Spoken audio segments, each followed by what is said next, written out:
Why so deep inside? Because on the surface, we have picked up so many layers.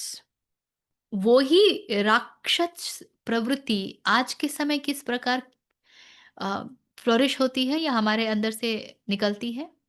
जब हम कोशिश करते हैं कि देखो 2 बच्चे हैं ना तो 2 घर तो होना चाहिए, दोनों को 1-1 दे देंगे ना। What are we trying to do? हमारी 7 पुश्तों का प्रबंध है। 7 पुश्त याद करेंगी। कैसे होंगे अबंडेंस माइंडसेट की जब प्रति क्षण डर लगता है, असुरक्षा महसूस होती है कि अरे ये नहीं हुआ तो, वो नहीं हुआ तो, ये डील साइन करना है, पता नहीं होगा कि नहीं होगा, ये कॉन्ट्रैक्ट पता नहीं मिलेगा कि नहीं मिला, प्रमोशन पता नहीं मिलेगा कि नहीं मिलेगा, छुट्टी पता नहीं मिलेगी कि नहीं मिलेगी। Please observe silence for a little while.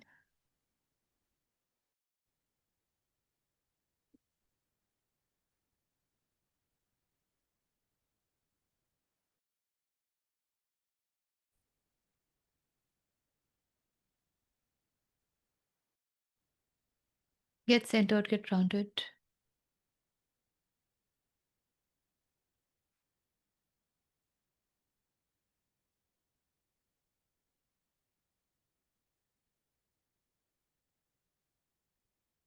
May we be blessed with divine intervention.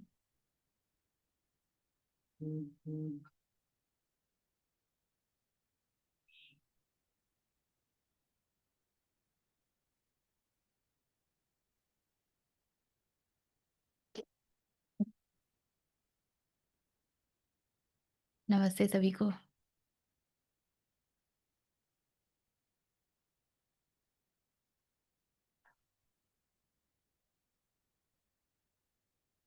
Okay,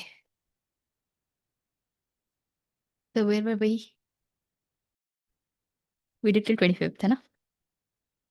हुँ, तो क्या हो रहा है अध्याय 13 में? व्हाई इज़ अध्याय 13 देयर? व्हाई इज़ अध्याय 13 देयर?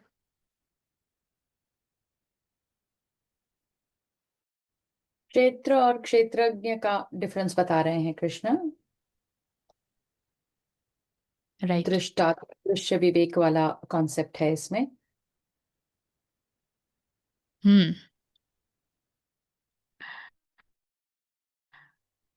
सो 3 प्रश्न पूछे अर्जुन ने, 3 अंतर, क्षेत्र और क्षेत्रज्ञ, पुरुष और प्रकृति और ज्ञान और ज्ञाता, the one who nose.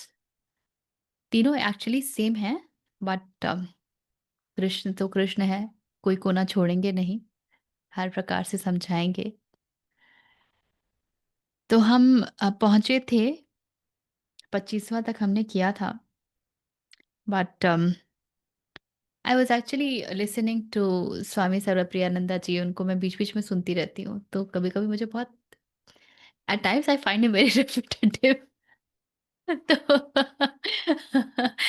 But at times he really talks so beautifully so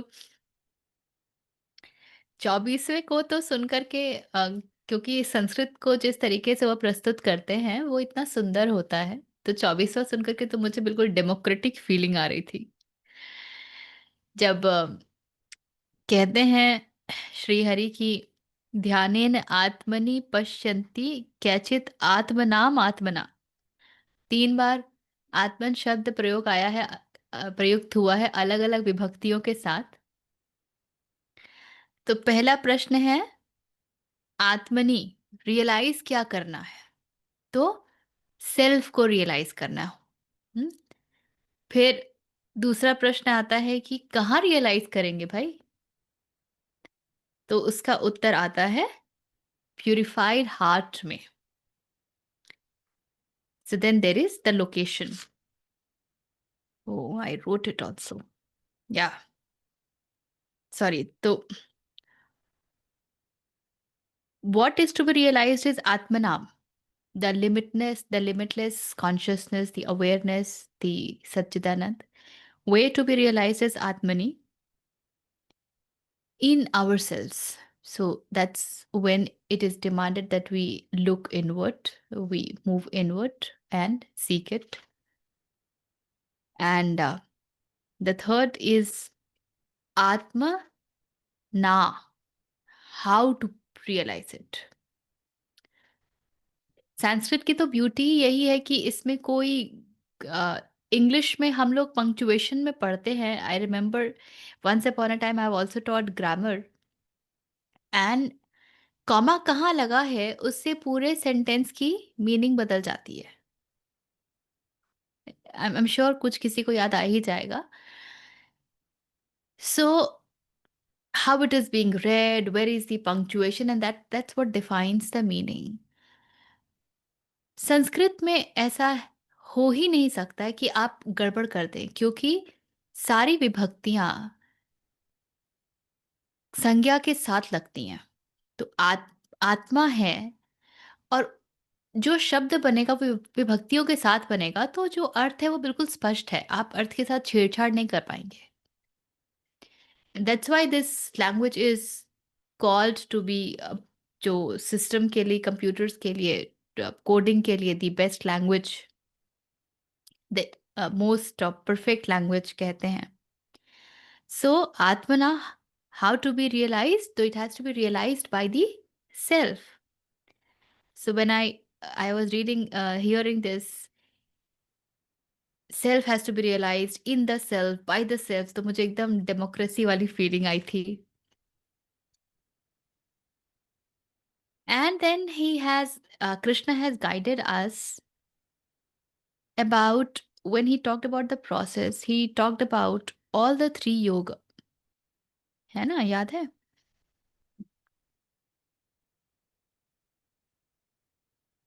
Where did he talk? He talked about all of that. इसमें ही कहा था, others by the path of knowledge and others by karma yoga. So some by meditation. That's how he talked about it. So in the path of adhyatma, in the path of knowing oneself, the first challenge one encounters is, I have no clue of who am I, because there is a lot of clutter in the mind. There is a lot of ignorance. There is a lot of extra stuff that we have picked up.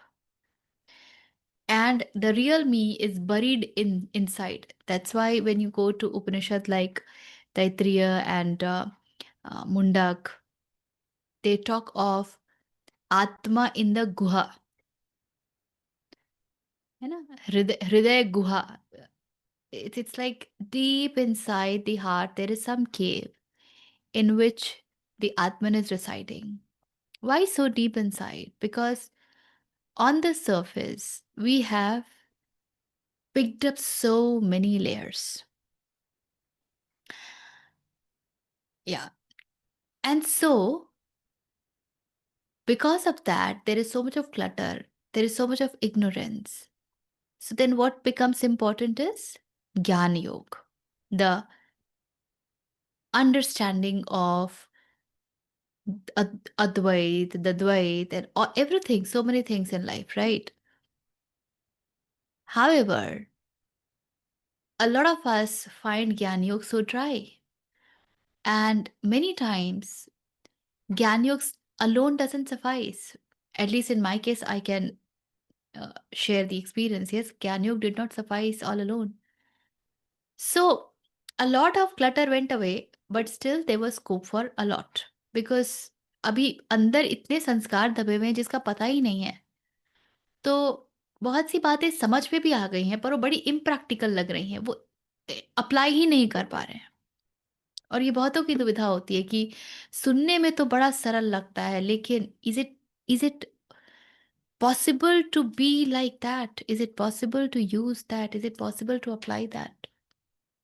Right. So then the next उपाय becomes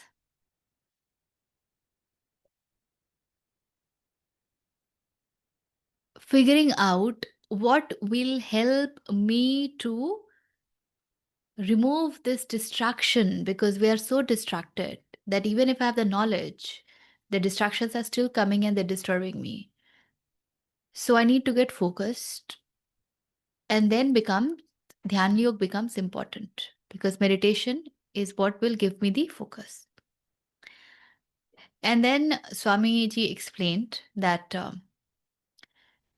only focus will not help, because when the mind is so distracted, it is, why am I even not able to focus? Why I'm not even able to meditate? Because the mind is flickering. It is going to so many things. It has so many objects of desire. And so when there are so many objects of desire, it becomes important to pick up one desire and fix your mind on that. And that's where bhakti yoga becomes so important. Then you pick up the right desire and you allow your mind to get fixated on that one desire. And that will purify the mind. So then the meditation will be better, the focusing will be better because the mind is learning how to get focused, and it has kind of said no to all different kind of desires and yes to that one desire which is a supreme desire. हम कहते हैं ना कि हमने कई बार कहा है ये बात कि इच्छाएं बुरी नहीं हैं, मनुष्य रूप में इच्छा तो होगी ही, क्योंकि सेंस ऑफ सेपरेशन तो हम महसूस करते ही हैं, इच्छा वहीं से आती है। एक्चुअली हर इच्छा परम की इच्छा है, हमें ये बात समझ नहीं आए वो एक अलग विषय है। तो जब इच्छाएं हैं ही तो करना क्या है? देन इच्छाओं को उस दिशा मोड़ दीजिए कि अब वो आपको अटर-पटर से हटा करके सही मार्ग पर ले चले। सो भक्ति योग। But then another problem surfaces that despite the bhakti that I'm doing, I have so much of rajas or tamas. There is either so much of lethargy or there is so much of energy that I'm not able to still focus. And all of that has been because we have been living very unconsciously. We have allowed the tamas in us to increase, expand. We have allowed the rajas in us to expand. So even if I want to, rajas is what? Desires, that which pulls us towards desires. So even if I want to focus on one desire, I'm not able to. Then what becomes important is karma yoga. And what does karma yoga do? Karma yoga is channelizing entire energy of our system. हम दिन भर जब बैठे रहते हैं ना तो हमारी ऊर्जा इधर उधर बहुत भागती है। आप यही अपनी ऊर्जा को काम में लगा दीजिए। आप घर की सफाई कर लीजिए, आप जाइए गार्डनिंग कर लीजिए, आप जाइए किसी एनजीओ में काम कर लीजिए, आप जाइए गौ सेवा कराइए। कुछ नहीं समझ आता है तो ये सब तो बिल्कुल फ्री के काम आपको हमेशा मिलेंगे करने को। Why? Because this energy that is stuck in us, that needs to be released. That needs to be released. We need to put ourselves so much into work कि अंट संट सोचने के लिए दिमाग के पास जगह और समय ही ना हो। जब उस जब हम घर पे 2 मिनट बैठें तो हम ऑलरेडी हमारी ऊर्जा इतनी खर्च हो चुकी हो कि बस अब थोड़ा भोजन कर लें, सो जाएं। When that happens, and then we wake up fresh, then meditation becomes much easier. That's why, especially in for today's generation, karma yoga is the key. And that's why all four yoga are very, very important. All four. We can't say only this. ठीक है, I can begin from one space because that's what I feel more aligned to. मुझे शायद कर्म योगा से या भक्ति योगा से शुरू करने के लिए कहा जाता तो मैं पगला जाती। मुझे समझ ही नहीं आता क्या है, क्यों करना है। पर क्योंकि मेरे समक्ष ज्ञान योग ही आया जो कि मेरी वृत्तियों से बड़ा अलाइन्ड है,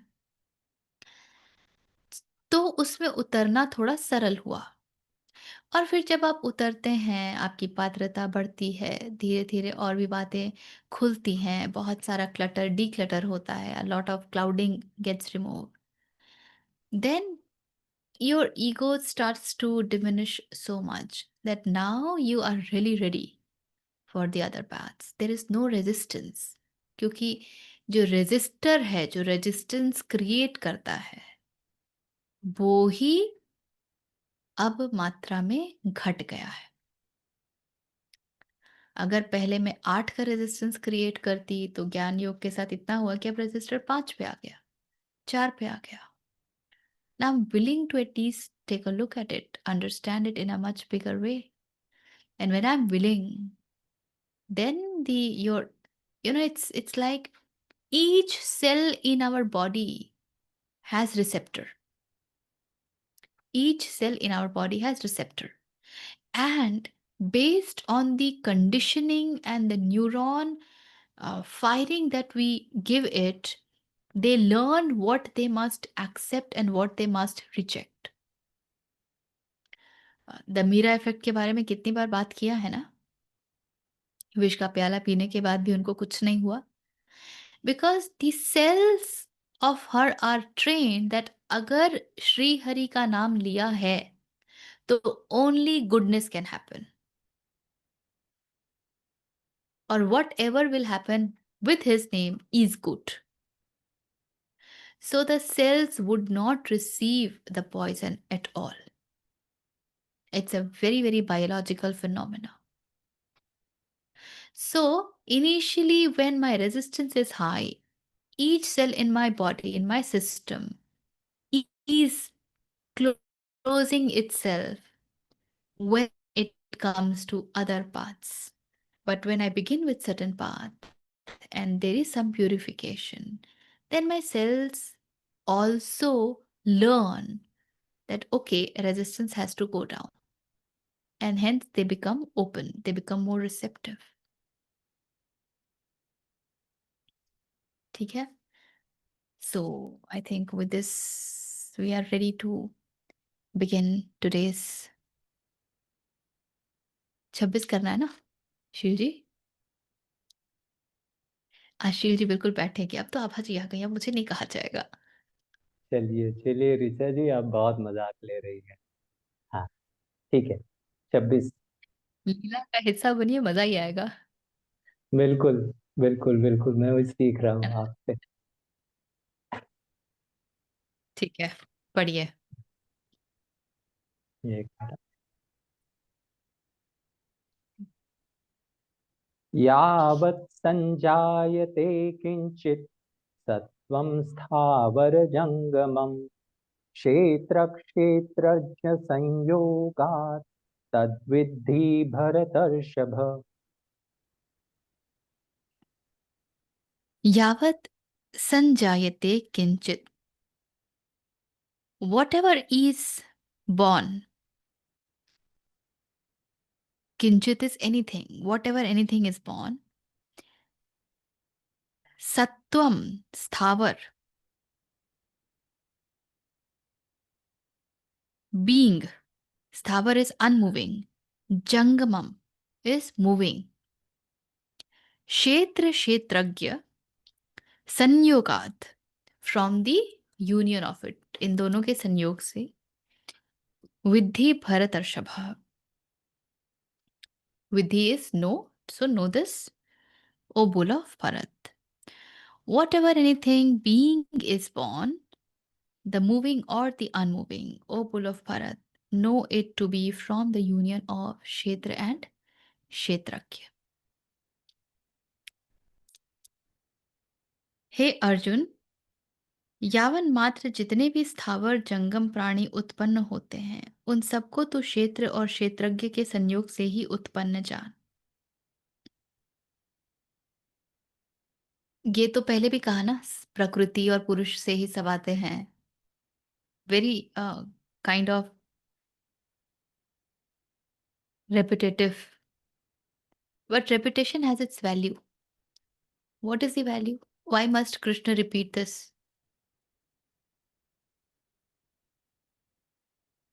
कॉन्सेप्ट क्लियर हो जाता है।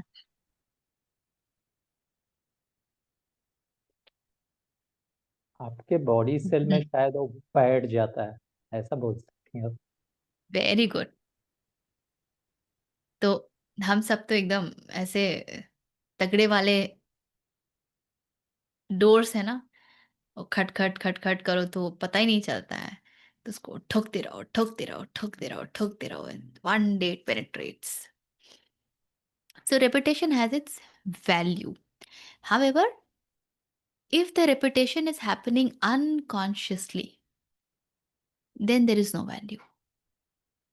हाँ, करत करत अभ्यास भी, पतंजलि योग सूत्र यदि किसी को याद है, तो पतंजलि ने कहा था बहुत स्पष्ट कि अभ्यास का बहुत महत्व है, लेकिन कॉन्शियस अभ्यास का। अभ्यास मस्ट बी कॉन्शियस। यस, अगर सोए हुए हैं और रिपीटेशन चल रहा है, जैसे कि हम लोग पढ़ाई करते थे, अ lot of us, not everybody, I am definitely one of those. मैं वैसी हिस्ट्री विस्ट्री पढ़ती थी, सो उससे कुछ भी नहीं होगा। कितनी बार भी आप उसको पढ़ लीजिए, वो कुछ नहीं समझ आएगा, कुछ आपकी बुद्धि में नहीं घुसेगा। बुद्धि में नहीं घुसी तो वो आपकी बीइंग तक तो बिल्कुल नहीं पहुंचेगा। तो repetition has its importance that way also। हमने ये कितनी बार कहा है ना कि गीता का हम जितनी बार पाठ करेंगे, हमें उतनी बार नए अर्थ मिलेंगे, क्योंकि हर एक पाठ के साथ हम परिवर्तित हो रहे हैं। तो रिपीटेशन भी हम हमारे पास जब तक पहुंचता है, तब तक हमारे भीतर कुछ परिवर्तित हो चुका होता है, इसलिए भी शायद हमारी रिसेप्टिविटी बढ़ जाती है। And finally, what is the final aim? ये होते होते, this is kind of success the day we become the witness. जिस दिन हम साक्षी होना जान जाते हैं और हम साक्षी भाव में स्थित हो जाते हैं।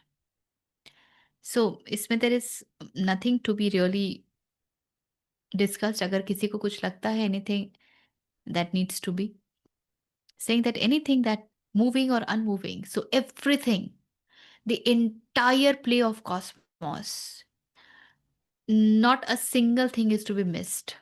ऐसा कुछ नहीं है कि it is only about we the living beings. Everything that has ever existed, that will ever exist. क्योंकि इन्वेंशंस तो हो ही रहे हैं ना, इनोवेशंस हो ही रहे हैं, नई चीजें आ ही रही हैं, और कई सारी पुरानी चीजें अब है नहीं, क्षणभंगुर हैं, काल के साथ चली गई। तो कभी भी कुछ भी जब वो बीइंग में आता है, मूविंग और अनमूविंग, कृष्ण कह रहे हैं कि वो क्षेत्र और क्षेत्रज्ञ के संपर्क से ही आता है। क्षेत्रज्ञ यानी पुरुष, क्षेत्र यानी प्रकृति। जब तक प्रकृति का को एक तरह से जानने का ये भी तरीका है कि प्रकृति actually is the manifestation of पुरुष। पुरुष तत्व is eternal consciousness, but it is inert. It is very inert. And it expresses itself as प्रकृति।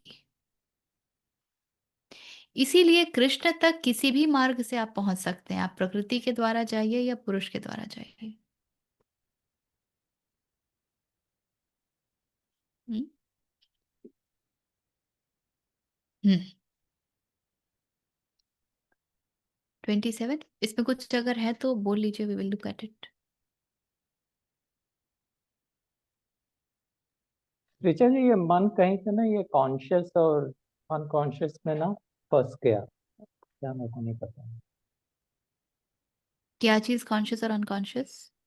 आप जब भी बोल रही थी ना, जब कुछ भी हम लोग पढ़ रहे हैं तो कॉन्शियसली अभ्यास। अगर मैं, हाँ अभ्यास, हाँ कॉन्शियसली पढ़ने का मतलब होता है कि आपका ध्यान वहीं पर हो, आपका ध्यान कहीं और ना हो।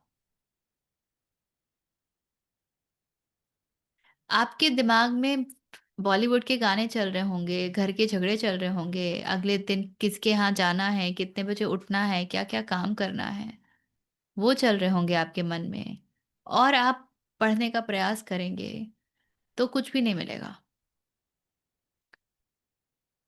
वो ऐसा है जैसे आपने नींद में कुछ बड़बड़ा दिया।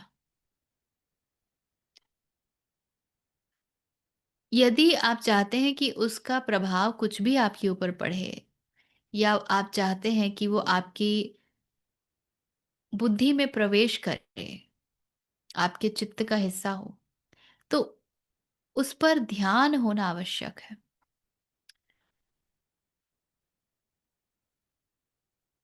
वो कहते हैं ना, where the energy flows attention goes. तो where the attention goes energy flows. तो कहाँ ऊर्जा जा रही है आपकी? आपकी ऊर्जा पूरी व्यय हो रही है अगर बाकी इधर उधर ध्यान है तो ऊर्जा को बिल्कुल फोकस्ड होना पड़ेगा, then you can expect some result.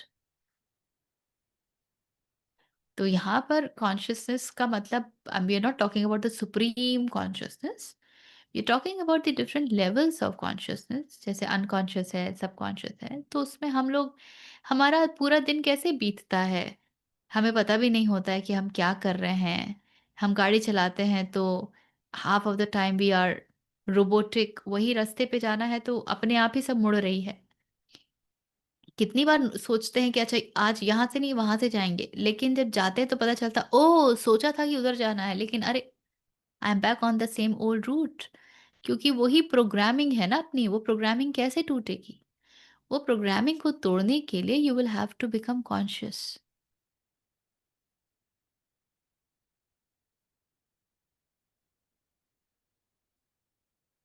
समझ आई ये बात?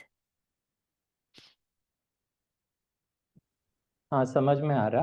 लेकिन आप जैसा बोल रही हैं ना, अभी देखिए ये तो मैक्सिमम टाइम यही होता है कि विचार तो बहुत चल ही रहे हैं मन में, ठीक है, लगातार एक तो फ्यूचर या पास्ट में दोनों तरफ ही भाग रहे हैं। समय बीच में से प्रेजेंट में हल्का सा कुछ समय रहता होगा, उसके बाद में तुरंत इधर उधर सोच, तो सपोज कुछ भी काम कर रहे हैं तो ये तो मैंने ऑब्जर्व किया है। तो उस वक्त तो अगर आपको बीच में ही रहना, मतलब इसी मोमेंट में रहना, तब तो वो साधना ही करनी पड़ेगी, उसके अलावा तो बाकी कोई ये नहीं है। उस वक्त मैं जबरदस्ती तो कुछ नहीं कर सकता ना कि वहां पे मैं रहूं, ये तो हो ही रहा है। मेरे मन को मैं वहीं पे लगाऊं कि हाँ भैया ये काम मैं कर रहा हूँ, अभी मैं सुन रहा हूँ, तभी भी विचार इधर उधर चल रहे हैं।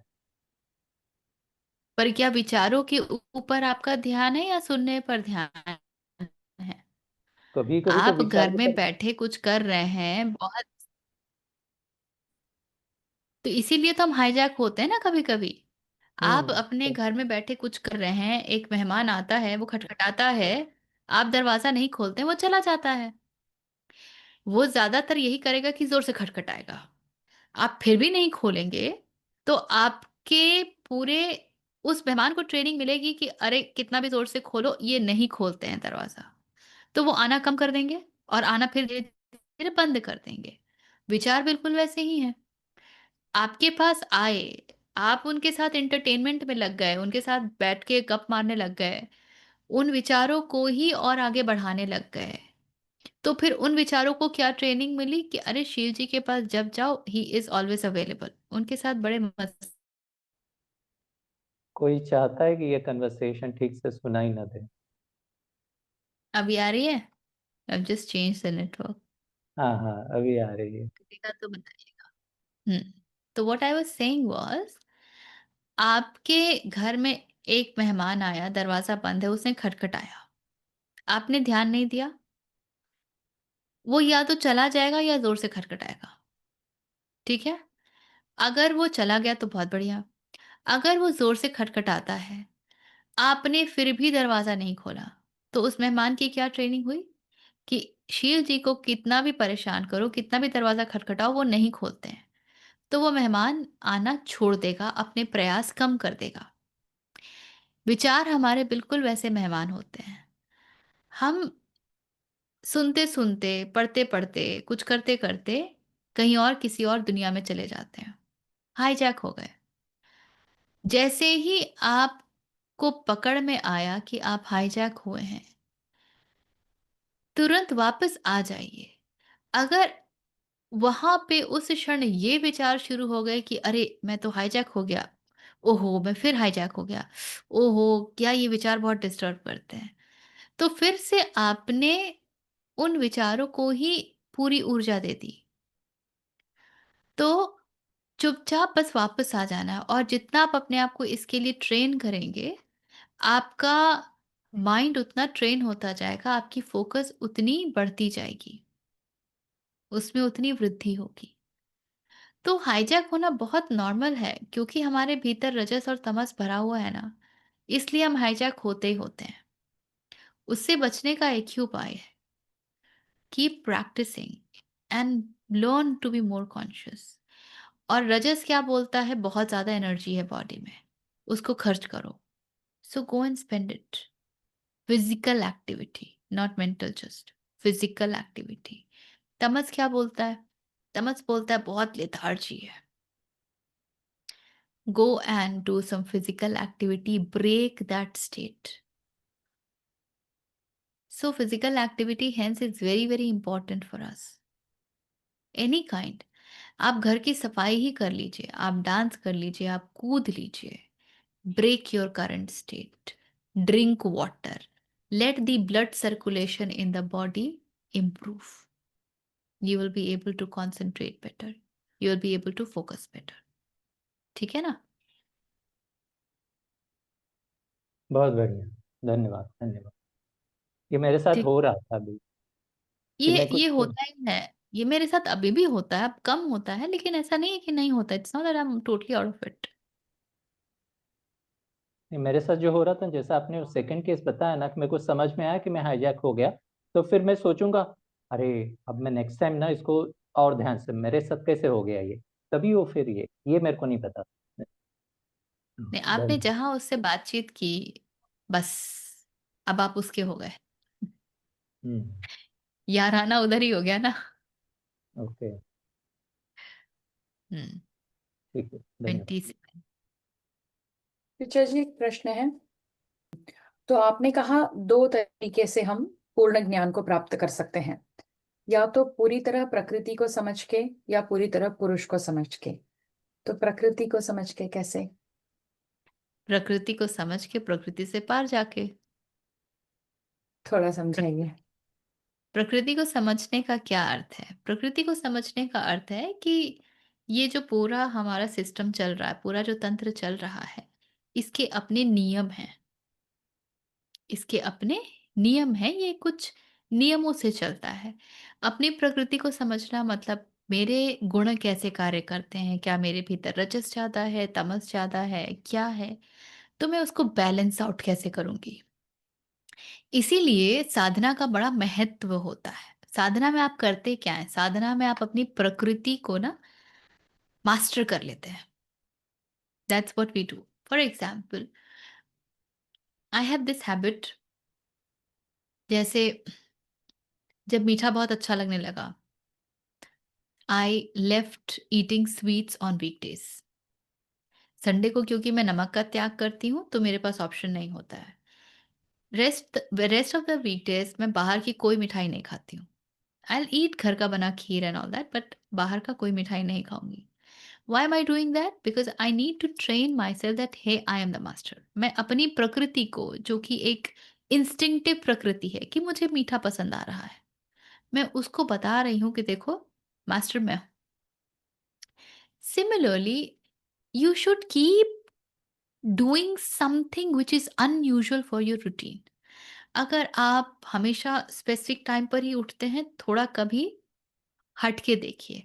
अगर आपको एकदम से एंड स्पेशली अगर उधर पुल हो रहा है, जैसे किसी लोगों को, कुछ लोगों का होता है ना कि भाई अगर 8 बजे तक नहीं स्नान किया, how can I be, you know, then they must hold themselves till 10 o'clock। अभी सर्दियाँ आ रही हैं, अगर आप बहुत गर्म पानी से नहाते हैं, थोड़ा कम गर्म पानी से नहाइए, थोड़ा और कम गर्म पानी से नहाइए। Train your body that slowly and gradually you can bring in changes. तो ये आपके रोज के नियमावली में जब इस तरह से आप कुछ चीज़ों के प्रति स्ट्रिक्ट हो जाते हैं, कुछ परिवर्तित करते हैं या कुछ ऐसा चीज़ के प्रति आपको बिल्कुल द्वेष है, ये तो बिल्कुल करेला तो मैं खा ही नहीं सकती, तो करेला ही खाना है, हफ्ते में 1 दिन 2 दिन खाना ही खाना है। You have to train yourself. मैं तो मुझे तो भाई ऐसे ही बिस्तर में नींद आती है। अबाउट लॉट ऑफ पीपल, है ना? Change your bed. जब वेदर कंड्यूसिव हो, नीचे दरी बिछा करके सोइए। तो साधना में आप अपनी प्रकृति को मास्टर करते हैं। Why? You need to go beyond it. You don't want to be slave of प्रकृति, you want to merge with the पुरुष। दैट इज द डिजायर ना। तो आपका जो पूरा तंत्र है अभी तो ऐसा है जो आपको पकड़ के रखेगा। I'll tell you, I'll give you a very interesting example. Abhi, today morning, when I bathed, I deliberately did not wear a good kurta because मुझे पता था कि अगर मैं पहनूंगी तो मैं शाम को चेंज नहीं करूंगी सेशन से पहले.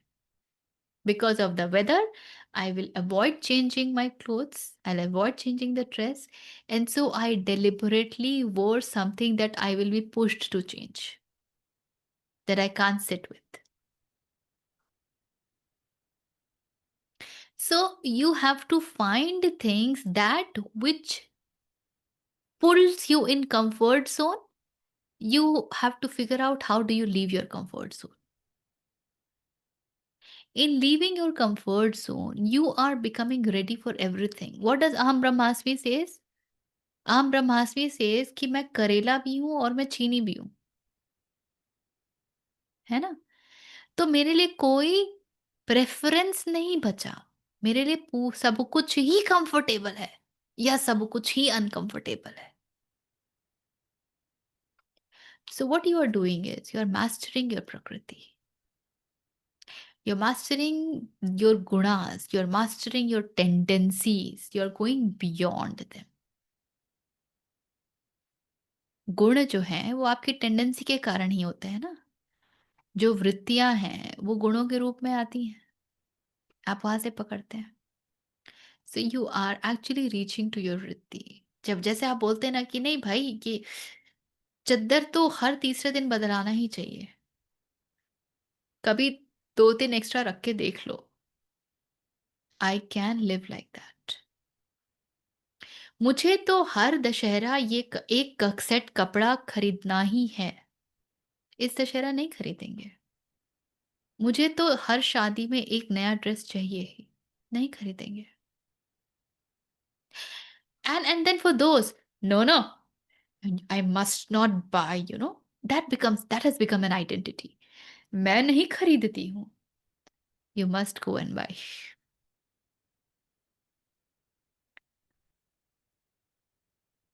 So what you are doing is every moment you are breaking your tendencies. You are mastering Prakriti. And when you will master Prakriti, you will actually become a witness. Don't you see that's happening? In the process of mastering the Prakriti, you become the क्षेत्रज्ञ। क्षेत्र को master किया तो क्षेत्रज्ञ बन जाएंगे। और उसी दृष्टा भाव में then things happen। साक्षी भाव ही चाहिए ना कि मैं ये भी नहीं हूं, मैं ये भी नहीं हूं। जैसे निर्वाण षटकम में शंकराचार्य कहते हैं, मैं ये भी नहीं हूं, मैं ये भी नहीं हूं, मैं ये भी नहीं हूं। So you have to be that. So then there is no preference, there is only witnessing. अच्छा, आज खाने को बस एक रोटी है, आज रोटी खाएंगे। अच्छा, आज खाने को सिर्फ दाल है, चलो आज दाल ही पी लेंगे। आज खाने को पूड़ी है, पूड़ी भी खाएंगे। ना तो किसी के साथ कोई बहुत प्रेम है, ना तो किसी के साथ किसी प्रकार की कटुता है। That's what happens.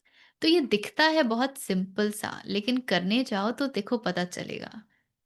इतना रेजिस्टेंस उठता है अंदर से कि ये मुझसे नहीं हो सकता है, I can't do this. And that's where the entire, क्या बोलूं मैं, that lies, the whole crux of the matter is that. ठीक है। 27। हाँ जी, पढ़ रहा हूँ। समं सर्वेषु भूतेषु तिष्ठन्तं परमेश्वरं विनश्यत्स्वविनश्यन्तं यः पश्यति स पश्यति। समम सर्वेषु, इन ऑल, समम, हाउ, इक्वली, सर्वेषु भूतेषु, in all being, all that which comes from the bhuta, तिष्ठतम, तिष्ठति का मतलब होता है to sit, to exist, to existing, परमेश्वरम, द सुप्रीम लॉर्ड, विनश्यत्सु, जिसका विनाश हो सकता है, अविनश्यंतम, that which cannot be, that which cannot get, जिसका विनाश नहीं हो सकता है, यह पश्यति, ये देख लेता, सह पश्यति, that is what is seeing. The Supreme Lord exists equally in all beings. He who sees so sees deathless in dying. So he sees the imperishable, जिसका विनाश नहीं हो सकता, in all the, amongst all that gets perished. ठीक है। So दो बहुत महत्वपूर्ण बिंदु हैं इसमें। पहला बहुत महत्वपूर्ण है, देखना, दृष्टि कैसी है, क्या दिखता है हमको। कृष्ण कहते हैं जो supreme lord exist in all, सर्वभूतेषु में प्रभु है, ये देख पाता है, वो ही मृत्यु में उसको देख लेता है जो अमृत है। तो कैसे देखा, क्या दृष्टि है, ये बहुत महत्वपूर्ण हो जाता है, क्योंकि हमारी दृष्टि उसको ही देख पाती है जो क्षणभंगुर है, क्या खत्म हो रहा है, क्या परिवर्तित हो रहा है।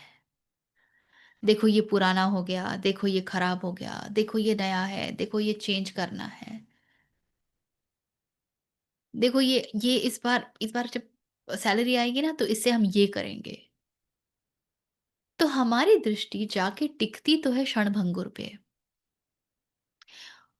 उसका कारण भी ये है कि हम स्वयं को क्षणभंगुर ही जानते हैं। चोर चोर मौसेरे भाई, हम अपने आप को क्षणभंगुर जानते हैं। हमारी मृत्यु होगी, नहीं हो ऐसा हम चाहते हैं वो अलग विषय है, लेकिन कॉन्सेप्चुअली, इंटेलेक्चुअली तो हम जानते हैं हमारी मृत्यु होगी।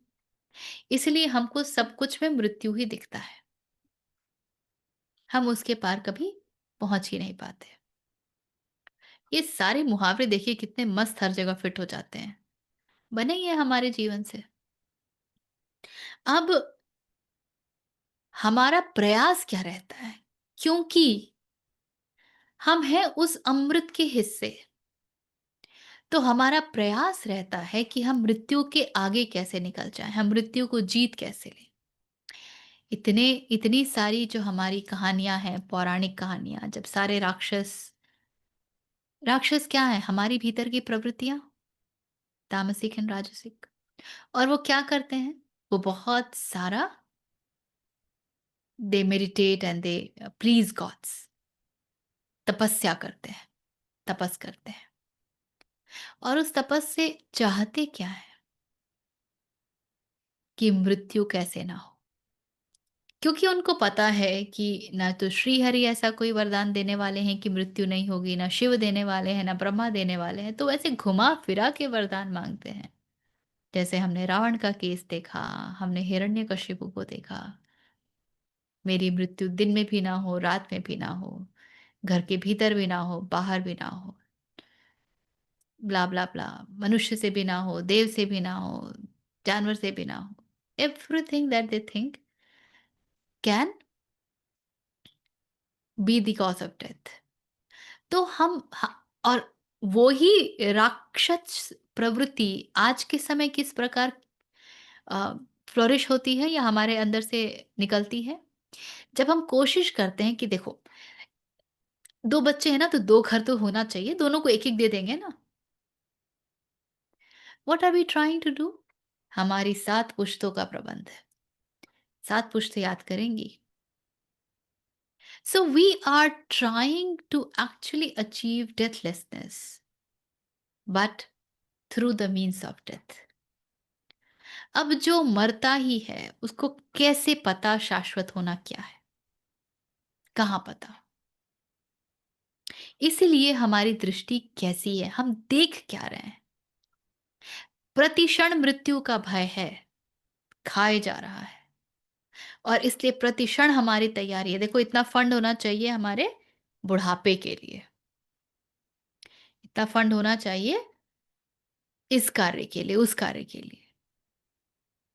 क्योंकि जिस प्रकार का जीवन है वैसी वृद्धावस्था को कोई रोक ही नहीं सकता है। जीवन में तो कोई आमूल-चूल परिवर्तन हुआ नहीं ना, मौलिक कोई परिवर्तन तो हुआ नहीं। तो जो जन्म में मृत्यु देख ले, ऐसी दृष्टि, इसीलिए संसार में बहुत घर बनाने से ज्यादा अच्छा होता है असली घर को ढूंढना। यहाँ लोग इन्वेस्टमेंट के नाम पे 1 घर, 2 घर, 5 घर, 1 बिजनेस, 2 बिजनेस, 5 बिजनेस, सैलरीड हैं तो अल्टरनेट इनकम। क्यों? क्यों चाहिए एकदम ऐसा घर जिसमें इतने कंफर्ट हो? क्योंकि मृत्यु डिस्कंफर्ट देती है। तो ऐसी दृष्टि चाहिए जो जन्म के भीतर मृत्यु को देख ले। जैसे सिद्धार्थ गौतम, देख लिया कि वृद्धावस्था है तो मेरी भी होगी। एक वृद्ध ही काफी था। मैं ये कहते थकती नहीं हूं कि कम से कम अपने से ऊपर वाले जनरेशन को देख के व्यक्ति को समझ में आ जाना चाहिए कि शरीर की गति कैसी होती है। अतः कम से कम इतना सचेत तो हो ही जाना चाहिए कि इस शरीर को मैं दे ही क्या रही हूं, इसका पालन पोषण कैसे कर रही हूं। मेरी मेडिटेशन टीचर कहती हैं शरीर आपका पहला संतान है, आपकी पहली संतान है। आप क्या खा रहे हैं, आप क्या कैसे रह रहे हैं, आप इसकी कितनी सेवा में लग गए हैं, this is how you are bringing it up. यही उसका पालन पोषण है। तो यदि हमें अपने ऊपर वाली जनरेशन को देख के भी ये बात समझ नहीं आती है कि जीवन कैसा हो सकता है यदि उसका ध्यान ना धरा जाए, तो हमने तो किसी वृद्ध को देखा ही नहीं ना। फिर हमें तो फिर लगा कि मेरे माता पिता वृद्ध हो सकते हैं, फलाना चिल्ला वृद्ध हो सकते हैं, मैं थोड़ी हो सकती हूँ। जो कि युधिष्ठिर का उत्तर था जब यक्ष ने पूछा था कि इस संसार में सबसे ज्यादा अचंभित करने वाला सत्य क्या है, तो कहते हैं कि स्वर्ग सबको जाना है पर मृत्यु किसी को नहीं चाहिए। तो ऐसी दृष्टि चाहिए जो जन्म में ही मृत्यु को देख ले। तभी सिद्धार्थ गौतम से बुद्ध तक की यात्रा संभव है, अन्यथा वो यात्रा शुरू भी नहीं होती है। तो एक, देखते कैसे हैं, और दूसरी बात जो कि इसका इम्पोर्टेंट एस्पेक्ट है, वो ये है कि ऐसे देख कौन सकता है? ऐसे देख पाने के लिए क्या गुण चाहिए? ऐसे देख पाने के लिए कैसी विवेक बुद्धि चाहिए? ऐसे देख पाने के लिए मन कैसा होना चाहिए? यदि मन ऐसा है जो सब जगह फिसल जाता है, जो इच्छाओं से ग्रसित है, तो वो कभी इसको नहीं देख पाएगा। यदि बुद्धि ऐसी है कि प्रति क्षण भ्रमित रहती है, उसे ये बात कभी नहीं समझ आएगी, पकड़ ही नहीं आएगी। इसीलिए इसको देख पाने की तैयारी करनी पड़ती है, जिसको हम पात्रता कहते हैं।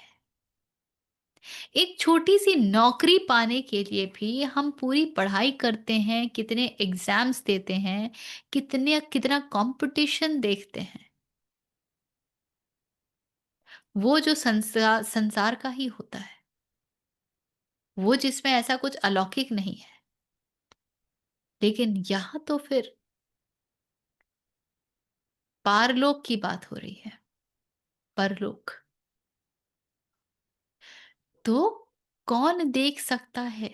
अपने आप से पूछिए, तो ये आपकी साधना हो जाएगी। क्या मैं इस क्षण इसको देख सकती? आपको पता चल जाएगा कि आपका पूरा समय कहाँ निकल रहा है। लोगों के पास समय ही तो नहीं होता है। पूछिए, कितना समय देते हो सत्संग में? बड़ी मुश्किल से समय मिल पाता है, वो ना थोड़ा रिटायरमेंट के बाद। अभी बच्चे की शादी में बिजी हैं, अभी इसमें बिजी हैं, अभी उसमें बिजी। और सब बिजीनेस में 1 घंटा निकालना कठिन होता है।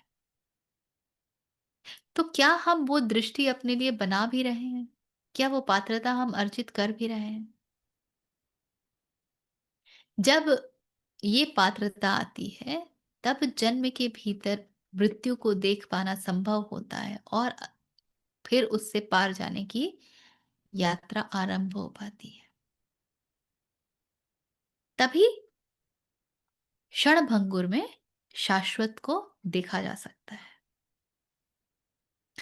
सर्वप्रियानंदा जी एक बार अपने किसी अ, स्वामी का बता रहे थे, कहते हैं कि obviously a lot of the talks that happen between them is in Bengali, so but then it was very interesting. He said सब गोलमाल है।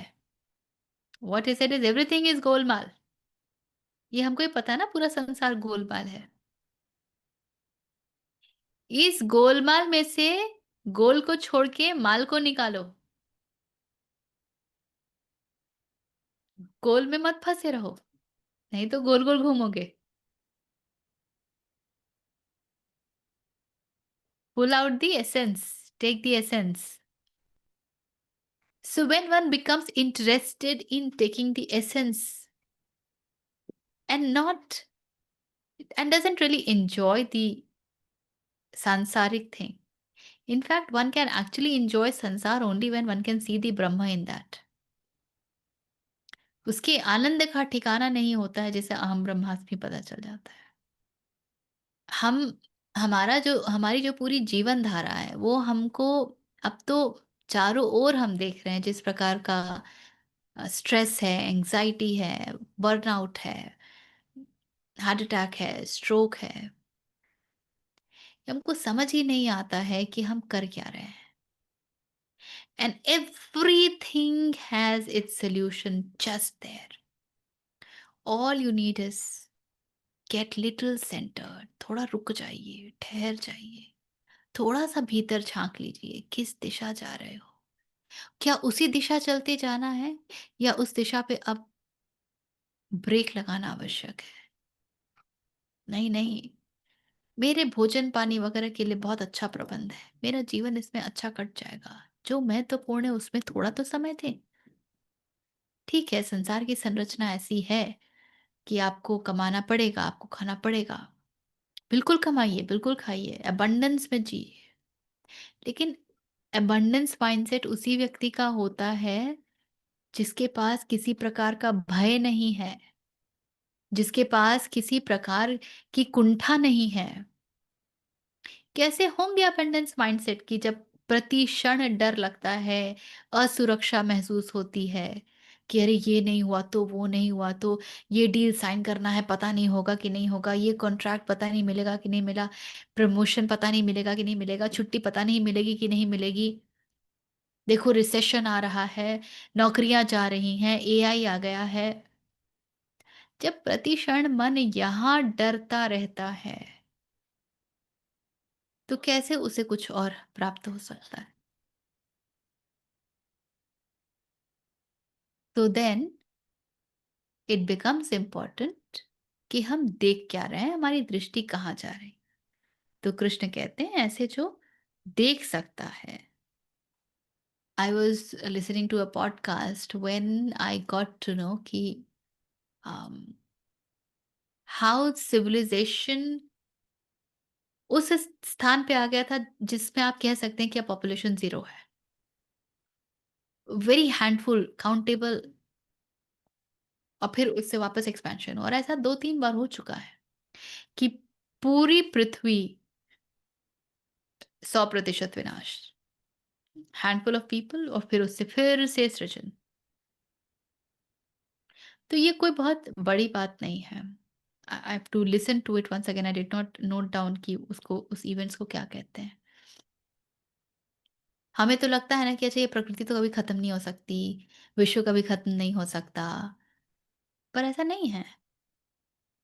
सिविलाइजेशंस पर सिविलाइजेशंस चले गए जो कभी हुआ करते थे, जिसकी हम आज खुदाई करते हैं, एक्सकेवेशंस में निकालते हैं। अमेज़न रेन फॉरेस्ट को बहुत क्लियर किया जा रहा है एनिमल फार्मिंग के लिए। I hope a lot of you know 30% of Amazon forest already सफाचट कर दिए जा चुके हैं, क्योंकि एनिमल फार्मिंग करनी है, क्योंकि नॉन वेजिटेरियन फूड की इतनी रिक्वायरमेंट डिमांड आ गई है। लेकिन और एक मज़ेदार बात हो रही है कि जब ये फॉरेस्ट क्लियर किए जा रहे हैं ना, तो वहाँ से सिविलाइजेशंस निकल रहे हैं। तो कितने आए, कितने चले गए, और हम भी चले जाएँगे। तो प्रश्न है कि ऐसे ही जाना है क्या? हुँ? एक और ले लेते हैं। 28। हाँ जी। समं पश्यन्नि सर्वत्र समवस्थितमीश्वरं न हिनस्त्यात्मनात्मानं ततो याति परां गतिम्। समम पश्यन् ही, समन समन इज इक्वली, सम से आया है, पश्यन सीइंग, ही इंडीड, सर्वत्र एवरीवेयर, एंड व्हाट सीइंग? समवस्थितम ईश्वरम, Ishwar is equally existing, is equally present in everything.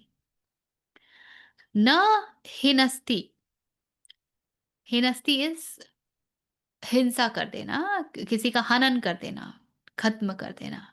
So not injuring, आत्मना, नॉट इंज्योरिंग व्हाट? आत्मनम, the self with capital S, आत्मना, by what? By the self with small s. ततः याति, so yati is goes to, or attains, reach, param gati. So reach what? Param gati, the supreme goal. Seeing the Lord equally existing everywhere, he does not injure self by self, thereby attaining the supreme goal. तो I think ये बहुत evident है। What's important is not injuring self with self. And how are we doing this? हमने कितनी बार कहा है ये बात कि हम सब बिल्कुल आत्मघाती हैं। क्या कहते हैं इसमें? जो पुरुष नष्ट होते हुए सब चराचर भूतों में परमेश्वर को नाश रहित और समभाव से स्थित देखता है, वही यथार्थ देखता है। अच्छा, ये तो पीछे वाला था, सॉरी। क्योंकि जो पुरुष सब में समभाव से स्थित परमेश्वर को समान देखता हुआ अपने द्वारा अपने को नष्ट नहीं करता, इससे वह परम गति को प्राप्त होता है। तो this is in continuation with the last one. Last one he said कि supreme lord exist equally in all being. जो ये देख पाता है वो ही डेथलेस में, डाइंग में डेथलेस को देख पाता है। क्यों? क्योंकि जो ईश्वर हर जगह एग्जिस्ट करते हैं वो ऐसा देख लेता है, फिर वो क्या करता है, वो अपने आत्मा का हनन नहीं करता है अपने मन के द्वारा। इसको ऐसे समझिए, the self with capital S is the आत्मन, self with small S is your ego और द माइंड। तो वो अपने आत्मा का हनन नहीं करता है अपने अहंकार द्वारा, और क्योंकि वो अपने आत्मन का हनन नहीं करता है, अतः वह परम गति को प्राप्त होता है। तो जैसे अभी हम बात कर रहे थे कि कैसी दृष्टि चाहिए, जब हम उस दृष्टि के लिए प्रयासरत नहीं होते हैं तो हम अपने self with smallest, the mind, the ego, उससे हम अपने आत्मन का हनन करते हैं। नॉट बिकॉज आत्मा का कोई हानि किया जा सकता है, आत्मा का कोई हानि नहीं किया जा सकता है। जिसको आप छू नहीं सकते, देख नहीं सकते, जान नहीं सकते, जिसके बारे में बोल नहीं सकते, जो अनिर्वचनीय है, जो निर्गुण है, उसका कोई क्या ही हनन करेगा। लेकिन आपके भीतर वो आत्मा प्रकाशित हो सकती थी, प्रकट हो सकती थी, उसकी एक बड़ी संभावना थी। उस संभावना का आपने हनन कर दिया। कैसे हनन कर दिया? जब आपने अपने अहंकार को महत्व दे दिया। अहंकार को महत्व कैसे दे दिया? ऐसे कि भाई मुझे ये पसंद है, ये पसंद नहीं है। अपने प्रेफरेंसेस के लिए बड़े स्पष्टवादी रहे। अपने लाइक्स डिसलाइक्स के लिए बहुत, कहते हैं ना कुछ लोग, मुझे तो बस यही पसंद है एंड दैट्स ऑल। तो जब आप हर उन चीजों के प्रति ही हर क्षण झुके रहे कि जो आपके शरीर और मन के लिए प्रीतिकर है, तो श्रेयस्कर जो है वो तो अपने आप ही पीछे छूट जाता है। और इस प्रकार हम अपनी आत्मा का हनन करते हैं। जब हम ये मान लेते हैं कि ये संसार ही सत्य है और इस संसार में ही सब कुछ है, तो चलो देखो मुझे अराउंड द वर्ल्ड घूमना है। जब हम कहते हैं कि हमको एडवेंचर स्पोर्ट्स करना है, मुझे इस डेस्टिनेशन में जाना है, जब हम कहते हैं कि अरे यहाँ यहाँ का खाना ट्राई करना चाहिए, यहाँ यहाँ शॉपिंग करनी चाहिए, अरे 8-8 घंटे नहीं सोया तो नींद थोड़ी पूरी होती है। अरे सोशलाइजिंग कितना इम्पोर्टेंट है, सेक्स कितना इम्पोर्टेंट है। जब हम ये सब, इन सब बातों को इतना महत्व दे देते हैं, यही हमारे लिए सर्वोपरि हो जाती है, तो आत्मा पीछे से हमारे ऊपर मुस्कुराती है कि देखो मैं तो एक संभावना यही हूं, लेकिन बस संभावना बनकर रह गई। इसीलिए जीवन में किस तरफ मन भाग रहा है, इसके ऊपर एक अंकुश होना आवश्यक है। क्योंकि अंततः आपको अपने फंडामेंटल्स वृत्तियों को काटना है। ये अंकुश इसलिए नहीं कि सिर्फ, अरे क्या फर्क पड़ता है आप 50,000 की शॉपिंग कराए, 2 लाख की का पर्स खरीदा है। कुछ फर्क नहीं पड़ता है अगर वो 2 लाख का पर्स आज है और कल किसी को दे दिया तो भी कोई फर्क नहीं पड़ा। दे दिया तो दे दिया, वो याद भी नहीं रहा कि दिया है। It's not about not having, it's the attachment that is the problem. और फिर वो आपको पुल करेगा, अरे देखो कितने समय से सोच रही थी ना, आज तो खरीद पाई हूं ये। Then that become so dear, तो पूरा अटेंशन, पूरी एनर्जी उधर ही चली गई। Then that when that becomes dear, तो जो रियली डियर है उधर ध्यान ही कहाँ किया। उसके बारे में कहाँ सोचा? मन पर तो ये जो स्मॉल डियर है, उसको ही सर आँखों पर बिठा लिया। तो जो सच सच में ही सर आँखों पर बैठने योग्य है, उसके लिए स्थान कहाँ बचा? तो इस प्रकार हम अपना हनन करते रहते हैं। तो कृष्ण कहते हैं कि जो ये जान जाता है कि सब स्थान पर ईश्वर है, तो सब स्थान पर ईश्वर को जानने का क्या अर्थ है? बस इतना ही कि अब कुछ भी प्रिय और अप्रिय नहीं होगा। सब जगह ही तो ईश्वर है ना। जैसे राबिया कहती थी, राबिया के कुरान की कॉपी में हर जगह जहाँ शैतान लिखा हुआ है उन्होंने काट रखा था। हसन और राबिया की कहानी बहुत मशहूर है। जब आप सूफिज्म पढ़ेंगे तो उनकी कहानियां बहुत पढ़ेंगे। तो हसन कहते हैं कि अरे राबिया, ये तूने क्या किया? तूने कुरान के साथ छेड़छाड़ की, तूने एक पाक ग्रंथ के साथ छेड़छाड़ की। तो राबिया मुस्कुरा के कहती हैं कि यदि हम सब उसके बनाए गए हैं, तो शैतान को भी किसने बनाया?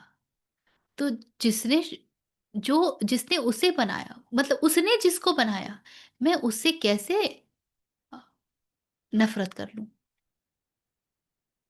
तो नो प्रेफ़रेंस। आज महल है तो भी बहुत बढ़िया, कल टूट जाएगा तो भी बहुत बढ़िया। अब महल को सुरक्षित महल बनाने की चेष्टा करने की आवश्यकता नहीं है। भारत इसीलिए परतंत्र हुआ था, क्योंकि हमको अपने घरों को सजाना था। तो जब ये सब आए अ, ट्रेडिंग करने के लिए, तो हम तो ट्रेड करने में मशगूल हो गए ना। हमने उनकी मंशा देखने की कोशिश ही नहीं की। और कितनी राजाओं की तो कहानियाँ हम जानते हैं कि उन्होंने मुगलों के साथ हाथ मिला लिया, ब्रिटिशर्स के साथ हाथ मिलाया। क्यों? क्योंकि उनका आपसी मतभेद, आपसी द्वेष था। हम परतंत्र इसलिए नहीं हुए थे, क्योंकि हमारे पास इतने सुंदर शास्त्र थे। हम परतंत्र इसलिए हुए थे क्योंकि हमने शास्त्रों का उल्लंघन किया था। हम समझे ही नहीं। ये कह रहे हैं कि राग द्वेष से बाहर निकलो। तुम्हें कोई परतंत्र परतंत्र ही कैसे कर लेगा? तुम बिक कैसे सकते हो? So no preference. अब इसमें कुछ कुतर्की कहेंगे, अच्छा तो क्या मुगलों में ईश्वर नहीं है? ब्रिटिशर्स में ईश्वर नहीं है? वहां हम ईश्वर क्यों ना देखें? वहां इसलिए ईश्वर मत देखो क्योंकि वो आपके साथ ईश्वर रूप व्यवहार नहीं कर रहे। ईश्वर माने परम मुक्ति। तो कहाँ वहां आपको परम मुक्ति मिलती है क्या उनके पास? वहां तो परम बंधन मिलता है। इसीलिए असली प्रेम वही प्रेम होता है जहां परम मुक्ति होती है। हम जिसे प्रेम कहते हैं उसमें कोई प्रेम नहीं होता है, क्योंकि हमारा प्रेम सिर्फ एक दूसरे को बांधता है। तुम ये मत करो, तुम वहां मत जाओ, तुम ऐसे रहो, तुम मेरे साथ रहो। हमें प्रेम का कुछ नहीं पता है। हमें प्रेम का कुछ नहीं पता है।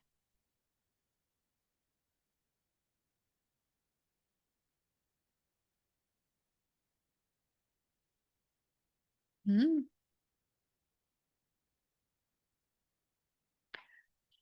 और कुछ? विजय जी, बहुत मजा आया। धन्यवाद।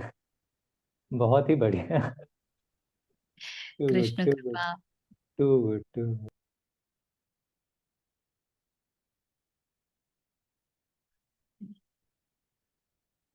चलिए फिर,